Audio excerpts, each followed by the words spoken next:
Nous sommes très heureux de vous accueillir ce soir avec l'association Le Clou dans le cadre de cette biennale. Nous sommes aussi très honorés d'avoir parmi nous Lakhdar Tati. L'idée de cette rencontre est de parler des représentations signifiantes et signifiées de l'Algérien à l'écran, et cela dans une perspective historique.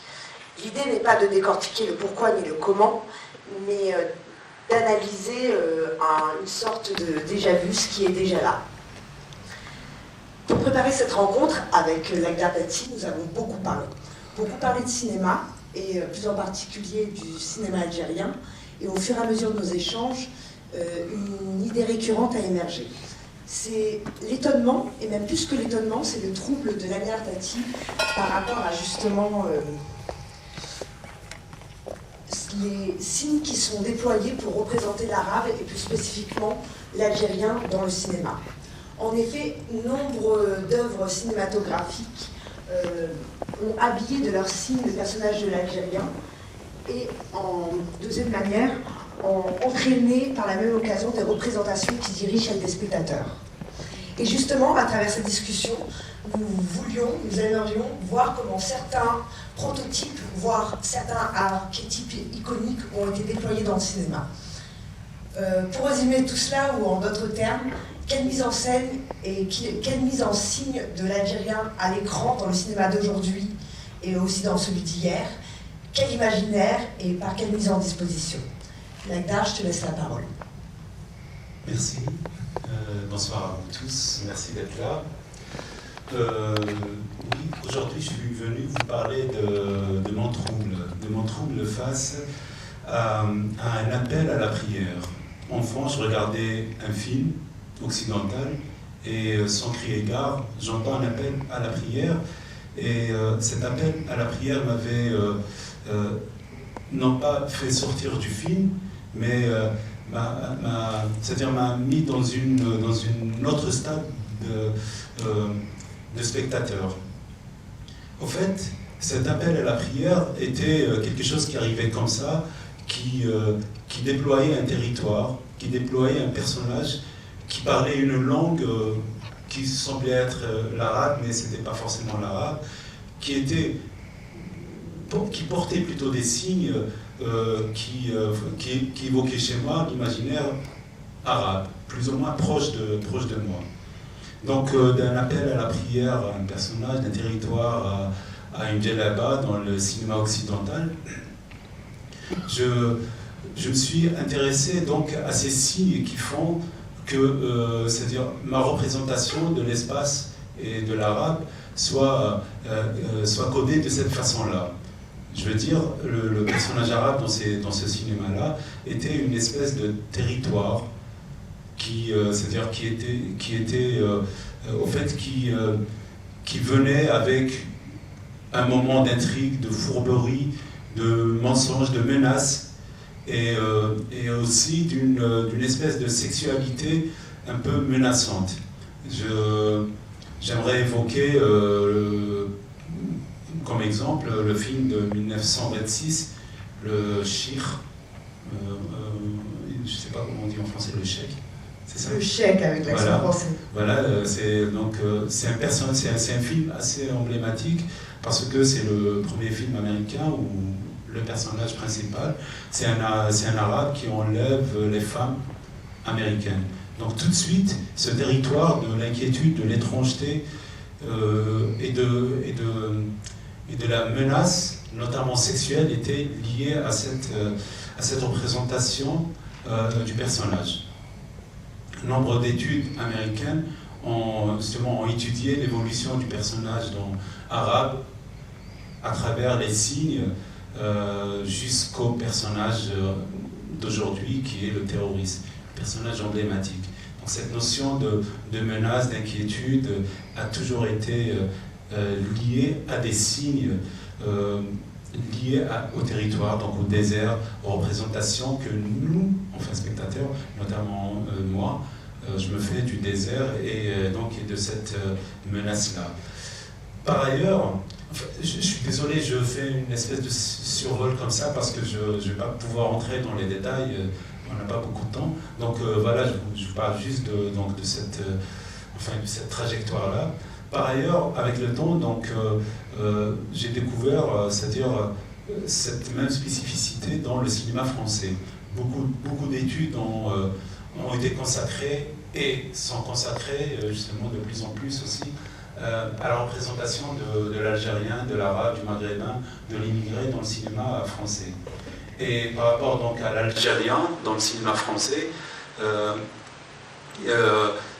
c'était à peu près la même chose, c'est-à-dire c'est toujours ce déploiement de territoire, de l'appel à la prière, de représentation plutôt de l'évocation par des signes, l'habillement, la langue, et aussi cette embrouille, c'est-à-dire c'est à travers ce personnage-là que la menace arrive, pratiquement comme dans le cinéma américain.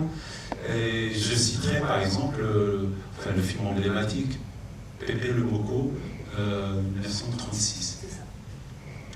Donc dans ce film-là, le Pépé le Moko, il est exilé à la Casbah, et la Casbah, c'est un territoire où on découvre, c'est-à-dire un espace qui est décrit par les limites entre l'ombre et la lumière, donc entre les parties obscures, mystérieuses, et les parties exposées du personnage de Pépé Moko. Et les personnages arabes de la Casbah étaient relégués presque au niveau du décor. On ne les voit jamais, ils ne parlent pas, ils n'interviennent pas. Ils sont plutôt, c'est-à-dire passifs par rapport à l'action et à l'intrigue du film, si ce n'est cette menace-là qui reste périphérique.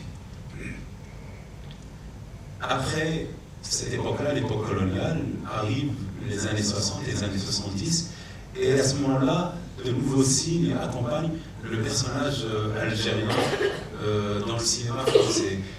C'est les signes qui évoquent l'immigré, et du coup donc la solitude, l'isolement, la misère.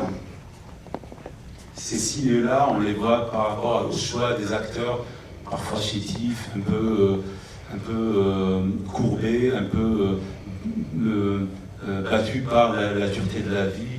Le territoire qu'ils déploient par leurs errements de l'usine au bidonville est souvent une ville même peuplée, elle est déserte par rapport à leur solitude. Tous ces signes-là, étaient, c'est-à-dire passer d'un film à un autre.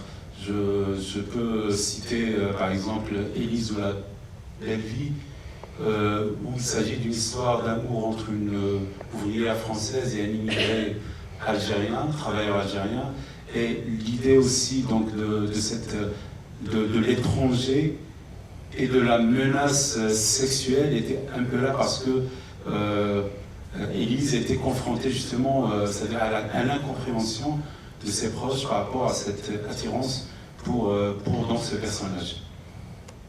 Ces mêmes signaux, on les voit aussi dans un film quelques années plus tard, Dupont-la Joie, et la même chose, c'est-à-dire on a toujours le personnage de l'arabe qui est plutôt passif, qui déploie un territoire des bidonvilles, le travail, et aussi cette menace de la sexualité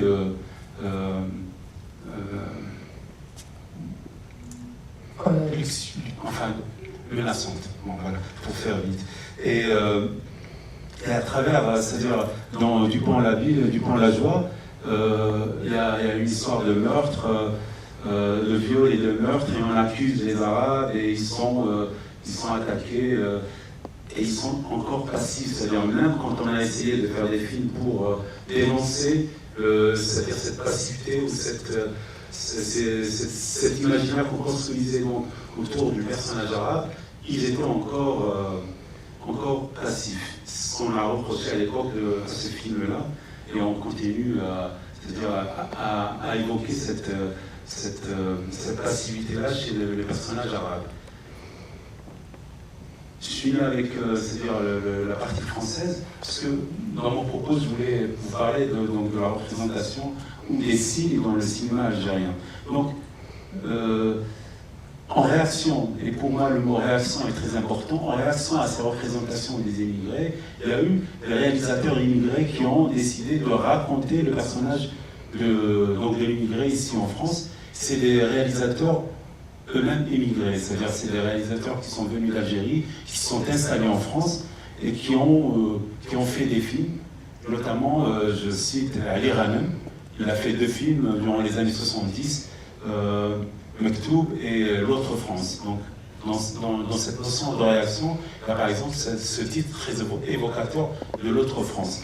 Donc les signes que le cinéma, les signes que le cinéma de Ali Ghanem convoque pour installer ces personnages, c'était une espèce de retournement de point de vue. On est à ce moment-là du point de vue du personnage qui était passif, il devient actant. Mais encore une fois, dans sa façon de subir un peu ce territoire qui est le même, l'usine, les bidonvilles et la solitude. Je ne vais pas continuer jusqu'à ce qu'est devenu par la suite la représentation avec le cinéma des beurs, parce que, enfin voilà, c'est pas plus ou moins, enfin c'est pas tout à fait le propos, mais je veux maintenant évoquer la partie algérienne. Comment le cinéma algérien déploie des signes pour justement pour évoquer le personnage de l'Algérien. Cette partie-là, elle est très peu étudiée, elle paraît évidente, mais je pense que ça vaut la peine de s'attarder un peu, parce que le cinéma algérien est né avec la guerre de libération algérienne pour déjà accompagner la guerre de libération, glorifier la guerre de libération, mais dans cette démarche-là, il y avait cette espèce de réaction. À partir c'est-à-dire du cinéma français et occidental où on représentait l'arabe en général et l'algérien en particulier neutre, neutre, je veux dire passif, quand il n'est pas fourbe, quand il n'est pas menaçant, quand il n'est pas, c'est-à-dire porteur de mystère et de menaces. Dans le cinéma algérien, on déploie des signes qui sont complètement différents. C'est ceux de la bravoure, de la droiture et du courage. Et c'est ce qui a un peu accompagné un peu le cinéma algérien dans ses débuts. Et on convoquait, donc du coup, à ce moment-là, c'est-à-dire des signes où on prenait des acteurs plus forts physiquement, avec des présences beaucoup plus signifiantes, moins effacées. On les installait dans leurs éléments, leur terre, c'est-à-dire ils étaient à l'aise avec l'espace, ils construisaient, ils étaient donc dans l'action. Ce cinéma-là était donc dirigé vers le spectateur algérien, c'est-à-dire la représentation, parce que c'est le spectateur qui fait la représentation, était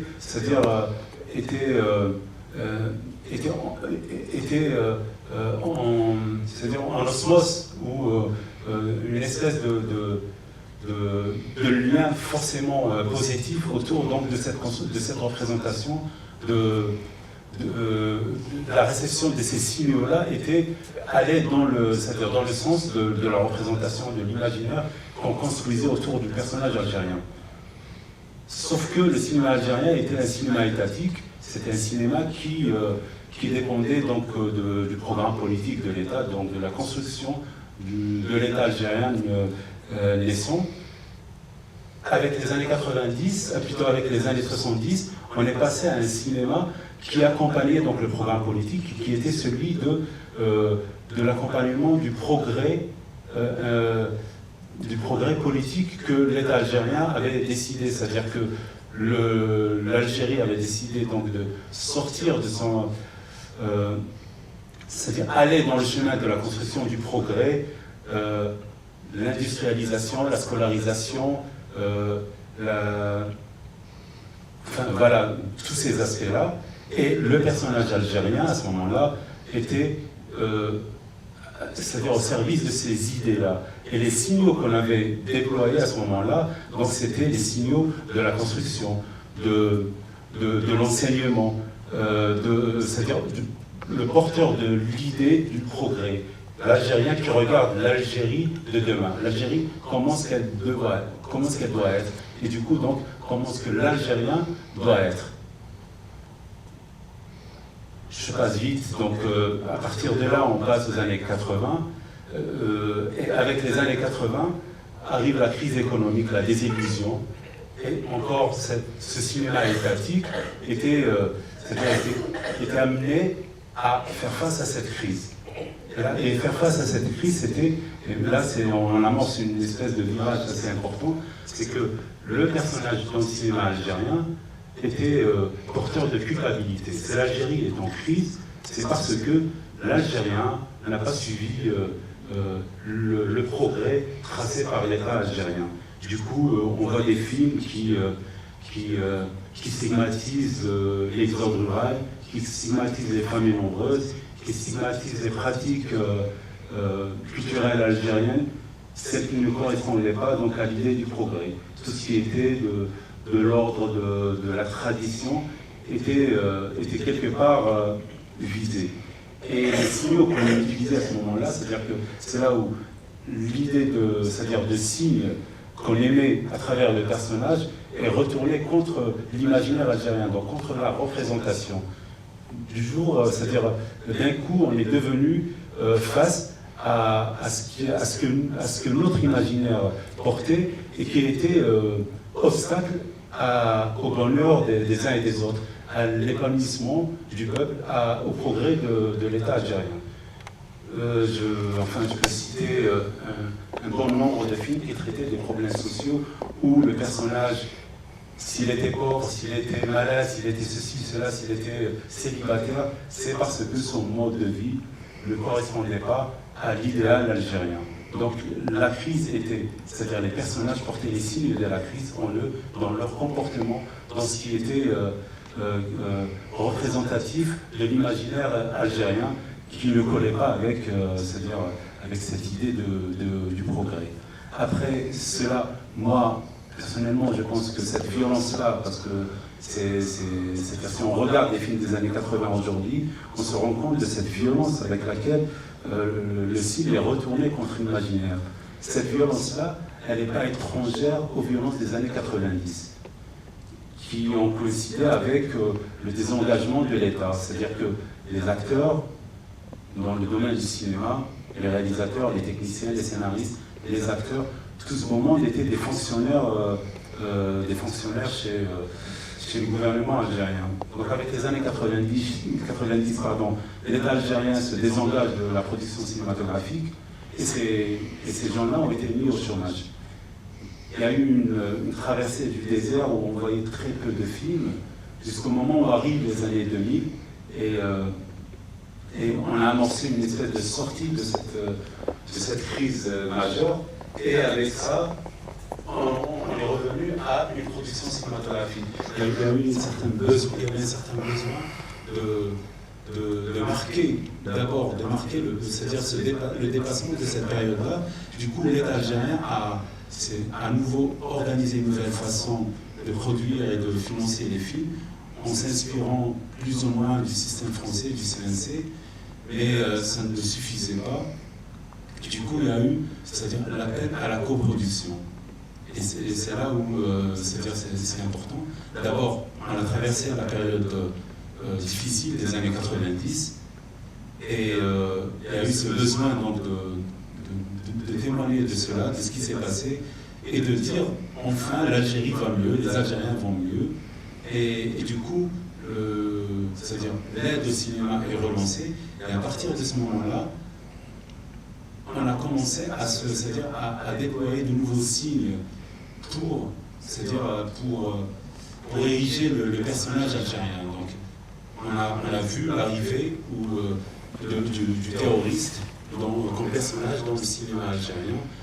Le terroriste porte des signes, c'est le personnage le plus important. C'est le personnage autour de qui s'articule tout ce qu'on déployait comme territoire, comme imaginaire. C'est le terrorisme, cette espèce de pivot. Et du coup, ce pivot-là, c'est-à-dire porter des signes qui sont très, très importants. D'abord, l'aspect physique, la barbe, le territoire, la mosquée, le quartier populaire, le maquis, mais aussi il portait des signes beaucoup plus subtils. Ce sont, c'est-à-dire le rapport c'est-à-dire le signe religieux, enfin pas le signe religieux physique, mais l'imaginaire religieux. Comment le personnage de terroriste déploie l'imaginaire religieux.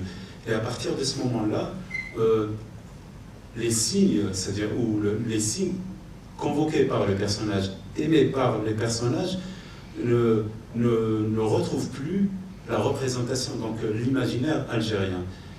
Parce que le barbu en Algérie, bon, il est ce qu'il est, mais ce n'est pas une menace en soi.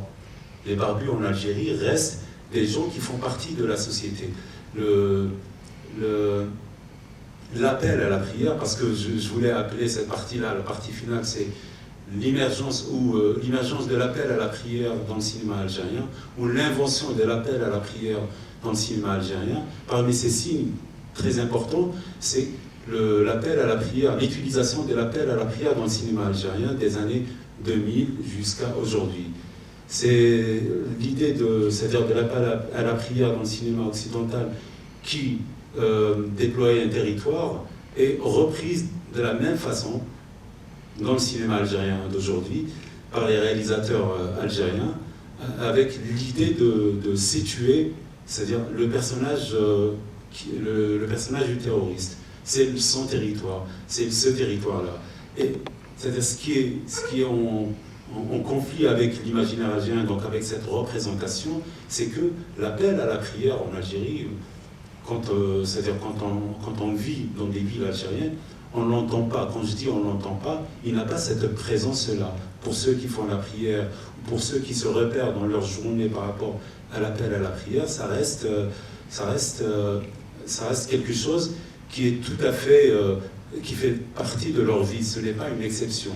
Dans le cinéma, dans l'utilisation de l'appel à la prière comme signe dans le cinéma algérien des années 2000, est devenue une espèce d'alarme, une espèce d'exception. Et du coup, on entend l'appel à la prière dans le cinéma algérien. Et quand j'ai commencé à m'intéresser à comment, c'est-à-dire l'idée de la coproduction, comment on fait les films en Algérie, je me suis rendu compte que pour une fois, ou pour la première fois, on fait des films en Algérie en pensant, c'est-à-dire en convoquant des signes qui vont c'est-à-dire qui vont faire appel à une représentation non pas du public algérien, mais du public occidental. Par le mécanisme de la production, parce qu'en Algérie, il y a une espèce de désert qui a été créé autour du cinéma, c'est-à-dire les salles n'existent presque plus, les gens ne vont pas dans les salles, les réalisateurs sont conscients de cela, ils savent que pour faire des films, il faut passer par la coproduction, et pour que la coproduction marche, il faut que les films soient vus, commentés et distingués ici dans les festivals. Et du coup, instinctivement, les réalisateurs algériens déploient des signes pour un imaginaire qui n'est pas celui de spectateurs algériens, mais du spectateur occidental. Je ne sais pas si j'ai... On a encore un peu de temps, je pense qu'on peut arriver doucement sur la conclusion. Ok. Oui. Donc, enfin, je voudrais détailler un peu cette partie-là qui, pour moi, qui est la plus importante. C'est-à-dire que comment ce divorce entre l'imaginaire algérien et le cinéma, agitateur de signes, sont allés vers ce divorce qui ne dit pas son nom, qu'on remarque presque pas. Il se fait dans le silence. De plus en plus de films sont vus ici, sont commentés ici, en Algérie. Personne ne se soucie du fait qu'ils ne sont pas vus, ne sont pas commentés, et surtout que le public ne s'en saisisse pas. C'est-à-dire que cette représentation ne s'opère pas. il n'y a pas les réalisateurs ne sont pas, c'est-à-dire inquiétés par ça. Le public est je parle du public algérien, est dans une espèce de réaction de normalité. Pour eux, il n'y a presque pas de film algérien. Et du coup, on va, c'est-à-dire petit à petit vers ce divorce qui, pour moi, risque d'être fatal, c'est-à-dire à ce couple qui est signe et représentation pour le cinéma algérien. Voilà. C'est tout. C'est beaucoup. Merci beaucoup. Merci beaucoup, Lakhdar. Est-ce que quelqu'un voudrait réagir ou poser une question par rapport à ce qui a été dit? Ah. Ouais. Je te donne le micro.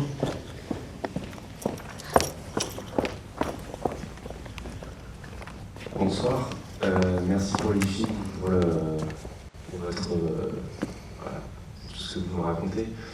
Je voulais savoir pour vous, ça serait quoi en ouverture, vers quoi il faudrait tendre pour que justement et les cinéastes et le public algérien puissent, un nouveau système de production, ou, voilà, quelle serait la solution à cette désertification, quoi. En fait, la solution serait une révolution. Quand je parle de révolution, c'est-à-dire que tout le monde prenne conscience, c'est-à-dire revaloriser la salle du cinéma ou la diffusion, que les réalisateurs se rendent compte que leurs films sont, c'est-à-dire, pour que les réalisateurs se battent pour que leurs films soient vus en Algérie. Moi, je pense que ça passe plutôt par ça aussi, par l'envie que les films soient vus en Algérie comme ailleurs, et aussi rendre au public algérien ce privilège de la représentation, c'est-à-dire cette possibilité de se saisir des films. Vous savez, il se passe une mécanique assez sournoise. Quand on fait un film en Algérie, on attend qu'il soit d'abord remarqué dans des festivals ici. S'il est remarqué dans des festivals, ça veut dire que la critique s'empare, déploie, c'est-à-dire sa vision du film, et le film revient en Algérie dans des festivals, dans des cercles très réduits, auréolés de cette lecture. Et les gens vont voir le film en ayant été nourris de cette lecture, de cette critique, qui, elle ne s'adresse pas donc à l'imaginaire algérien, aux attentes du public algérien, mais à un imaginaire occidental, au public français. Je sais pas, j'ai envie de préciser cette notion de public français, public algérien. Je ne les oppose pas. Il faut pas l'entendre de cette façon-là. Mais l'idée des cibles est très importante. C'est-à-dire qu'ici en France, quand on s'intéresse à un film algérien, on a envie de voir l'Algérie. Mais aussi, parce que je le lis dans les critiques, je vois comment la presse parle des films, comment le public reçoit les films. Il y a aussi cette idée de comment le film répond aux questions brûlantes ici en France. La question des femmes, la question de la religion, la question de la jeunesse, de la démocratie. Et quand les films sont lus de cette façon-là, ou par cette optique-là, ils reviennent en Algérie, et en Algérie, c'est-à-dire le public est déjà installé dans ce questionnement-là. Du coup, il y a un filtre entre le film et le public algérien qui ne peut pas s'en saisir. Les films, quand ils sont remarqués dans les festivals ici, ils retournent en Algérie, ils ont un succès dans les cercles. C'est-à-dire, quand je parle de cercle, je peux parler de l'Institut français d'Alger qui diffuse les films, de 1 ou 2 festivals qui les reprennent pour les montrer. Et il y a une attente immense. Les gens attendent les films, mais ils les attendent parce que ces films ont eu du succès dans les festivals ici. Donc, si les films ne sont pas d'abord, je ne vais pas créer une chronologie, mais l'espace, c'est-à-dire soit donné au public algérien de découvrir les films, de s'en saisir, de faire cette représentation, de discuter des signes, c'est-à-dire les réalisateurs continueront à s'adresser à tout le monde sauf au public algérien. Merci Lakhdar. Une autre question? Bonsoir. Je voulais peut-être faire un parallèle par rapport au livre, qui à un moment donné, les librairies étaient complètement désertées à Alger, et le livre a repris sa place.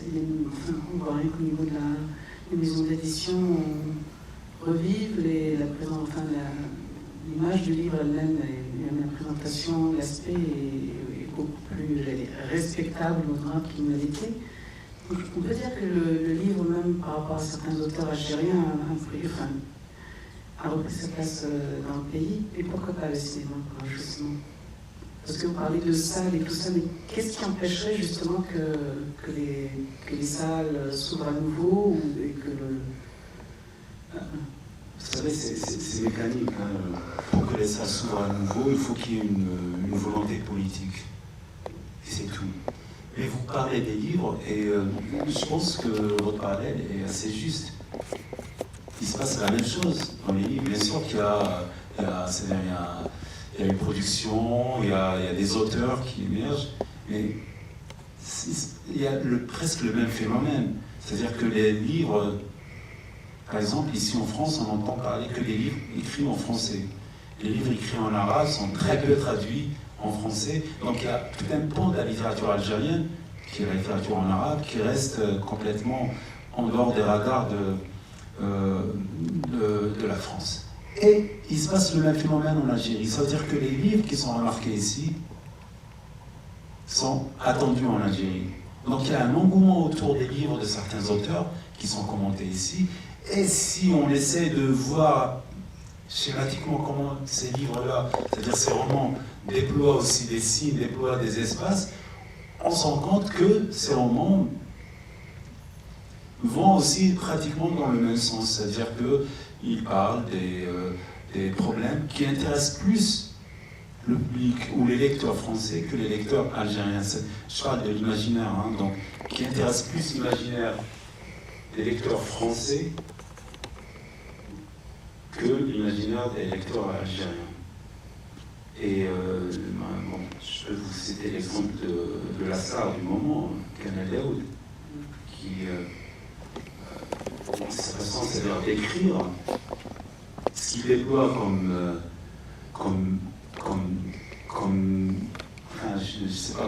champ littéraire, comme mot, c'est d'une violence par rapport à l'imaginaire algérien. Mais voilà, c'est-à-dire que les Algériens n'arrivent pas à s'en saisir parce que Kamel Daoud est auréolé par le succès international. On ne peut pas dire en Algérie maintenant, excusez-moi, c'est de la merde, non? Ça devient tout de suite une espèce enfin voilà, vous voyez ce que je veux dire? Voilà, c'est pratiquement la même mécanique qui opère. Donc, pour que ça change, il faut que les films soient vus, que les films soient, c'est-à-dire à la portée des Algériens. Et à ce moment-là, un réalisateur qui est auréolé par le succès en Algérie peut venir ici, en Algérie, et bomber le torse en disant « Mon cinéma, c'est ça ». Malheureusement, le temps imparti est en train d'arriver. Juste pour clôturer, conclure, on peut continuer cette discussion à l'extérieur de la salle de cinéma. Ce qui nous semblait important, nous, ce soir, c'est que c'est le point de vue qui crée l'objet. Et on voulait entendre le point de vue, justement, de Lakhdar Tati sur cette question de signe et de représentation. On a survolé différents archétypes qui ont été déployés, qui sont historicisés, de la naissance de l'arabe dans le cinéma américain dans les années 20, en passant par Pépé le Moko 1936, et comment? Oui, justement, enfin, on a essayé de faire une rétrospective et voir justement comment le cinéma algérien aussi, par rapport au cinéma de la Libération, a saisi l'Algérien comme signe, et comment ça se déplace, et en même temps, comment c'est quand même figé sur des archétypes, Et finalement, et je crois que c'est ce qu'on voulait dire, il y a cette grande injonction à libérer les imaginaires et à produire différemment, à produire plus et à continuer à produire tout simplement.